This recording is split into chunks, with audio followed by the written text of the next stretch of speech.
You know, one of the coolest things about doing a show like GearZ is the fact that we get to cover all aspects of the gearhead world, from cars and trucks to off-road vehicles to military vehicles to airplanes to things that don't even have a category. But there is one vehicle that we haven't featured yet, the utility vehicle, the SUT, the side-by-side. Something like this Polaris Ranger. Now, the idea behind the side-by-side was to offer a utility vehicle that could be used by hunters and fishermen and outdoorsmen and ranchers and farmers, pretty much anybody. That's why most are available with full tops and doors and even dump beds right from the factory. But enthusiasts wanted more than that. So people like Polaris offered bigger engines and better suspensions every year, resulting in a really nice vehicle. But it can be so much more than that. And that's why there's a huge aftermarket out there to help you turn your side-by-side into an incredible off-road vehicle. And that's what we're going to show you how to do. The first thing we're going to deal with is suspension. So we went to the guys at Racer Tech, got one of their 3-inch suspensions for the Ranger. Now check this out. You got heavy-duty upper and lower control arms for the front, big heim joints for ball joints. Then for the rear, you have upper and lower control arms too. Now notice this is heavy-duty square tubing, much stronger than what originally came on that Ranger. The kit also comes with longer stainless steel brake hoses, so we have plenty of slack during suspension travel. Now, this system is not only going to raise the vehicle 3 inches, it's going to widen the track width 3 inches on each side and extend the wheelbase 2 inches in the front. It's going to make a much stabler vehicle, better response, and the best part is, this is bolt-on stuff that you can do in your garage. Here's how it goes in.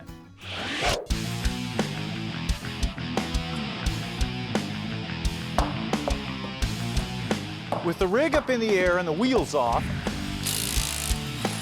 remove the brake caliper and the hubs.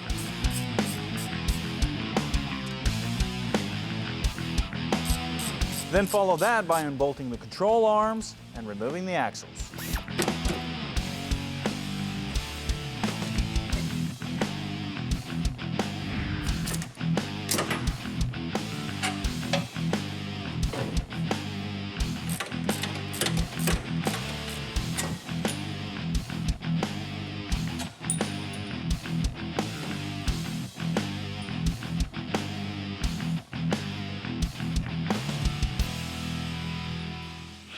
Now, this ought to give you an idea of the difference between the stock pieces and what we're putting on. Check this out.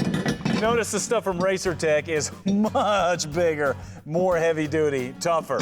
But even though they're bigger, they're gonna fit right in the stock location of these stock pieces. So we're gonna reuse all the bushings and all the hardware.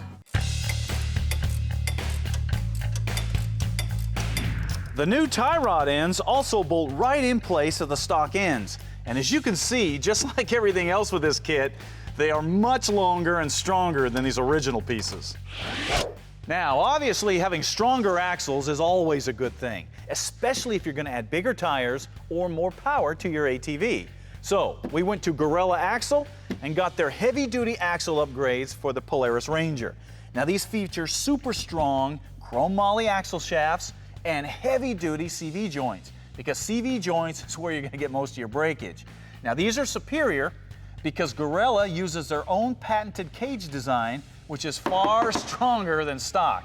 These things will take a serious beating and just keep on going. If you are going to use your ATV hard, especially if you're putting bigger tires on, putting on bigger axles is one of the smartest things you can do, because you don't want to be breaking an axle in the middle of nowhere. Once all your new A-arms are in place, you're ready to install the new Gorilla axles, put on your brake hoses, and then just reassemble everything. And that will take care of the front.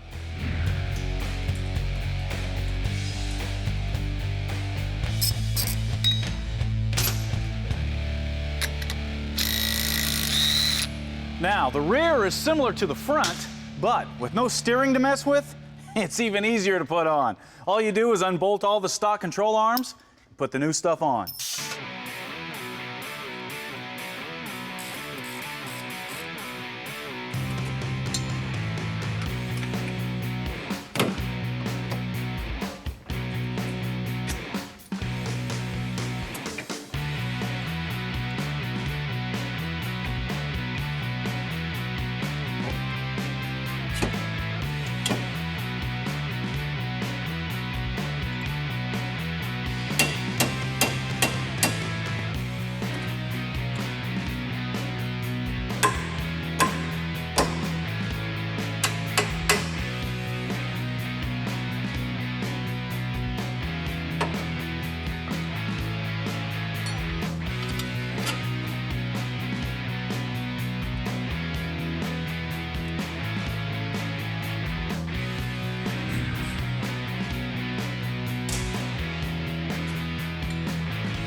Hey, welcome back to GearZ and the Lone Ranger project.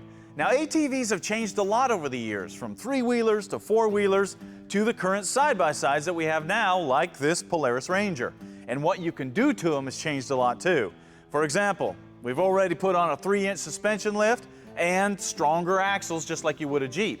And since that gives us more room here, we are not going to reuse those old wheels and tires because they're just not big enough. So we went to Colorado Components and got a set of these cool aluminum MSA wheels that have just enough flash to make them really pop. And then we wrapped them with this gnarly EFX Moto rubber, size 26 by 10 in the front, 26 by 12 in the rear. These suckers are going to do some serious digging in the mud and the dirt.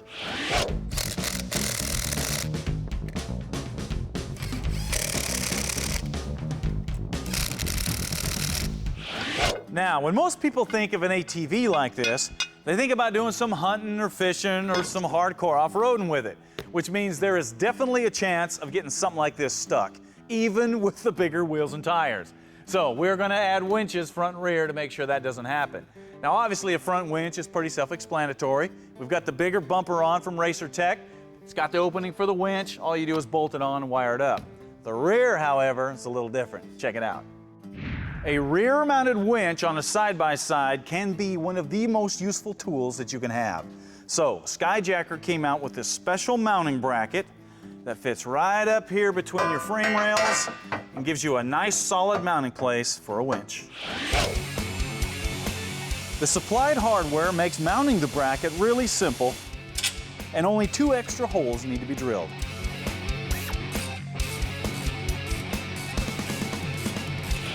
Now we are ready for our winches, and for those, we went to Super Winch, got a couple of these Terra 35s. Now this is a 3,500-pound winch, and it's specifically designed for ATVs, quads, and side-by-sides. It comes with all the hardware you're going to need to hook it up and make it work. Now the cool thing about these winches, they come with a remote so you can control the winch outside the vehicle, and an internal mount that goes to the roll bar, the handlebars, or the dash, and allows you to control the winch from the driver's seat. It's a great option to have when you're running a winch. All right, now all we got to do is bolt it in place, hook up the wiring.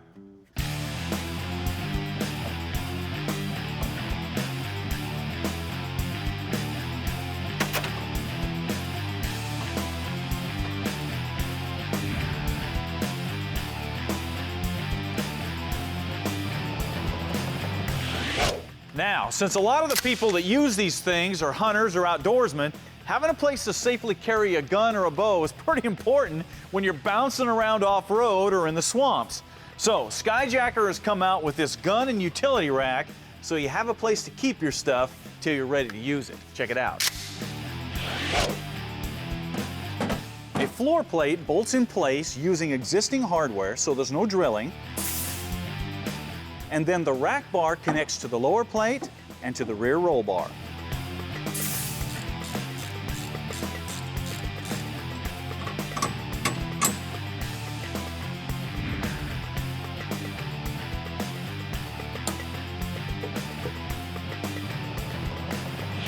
So now you have a place to mount a gun, a bow, an axe, whatever you want to carry. And when you're hunting, especially in the South, you never know which one of these tools is going to be more popular.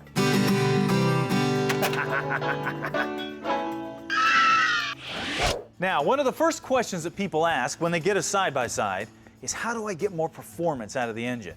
And it may surprise you to find that E3 got their start with smaller engines. And they do a tremendous amount of testing on snowmobiles, motorcycles, lawnmowers, and putting in a set of these is a great way to get peak performance out of one of these things. But other than putting in a set of spark plugs and a better air filter, is there any way to get serious horsepower out of one of these?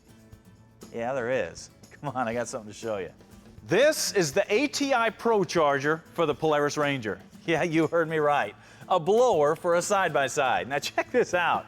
This is a complete kit. You got the little supercharger, you got the bracketry to mount it to the engine, you've got the intercooler, you got the cooling system, you've got the fuel system, everything that you're gonna need to turn your Lone Ranger into a blown Ranger. And if you think they're fast from the factory, wait till you drive one with a supercharger. But You're going to have to wait to see that because we are out of time on this project today.